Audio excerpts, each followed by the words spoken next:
Dispute is still taking place as the Russia-Ukraine conflict is witnessing higher tension. This comes particularly after the Ukrainian forces breached the Russian territory with their strikes, which were acknowledged by the Russian Federation. However, this is not the main point for the dispute. The number of dead soldiers have been argued about in many occasions shortly after the strikes took place. Ukraine's defense ministry said as many as 400 Russians had been killed during the strikes, while Russian officials who did not immediately respond to the request for comment stated that the number of killed soldiers did not exceed 63, denying all the Ukrainian allegations, although allegations made by pro-war bloggers said casualties were far higher.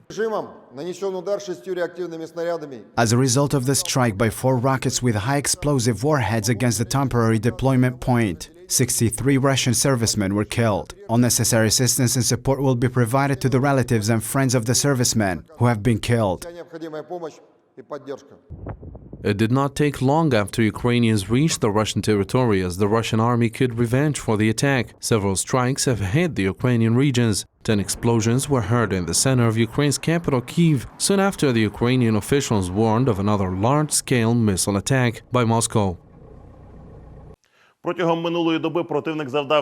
the past day, the enemy launched 6 missile and 52 airstrikes, 77 attacks from multiple launch rocket systems. The enemy inflicted all 6 missile and 30 airstrikes on civilian infrastructure. In addition, all 27 Shahed 136 UAVs used by the enemy were shot down by the Ukrainian defense forces.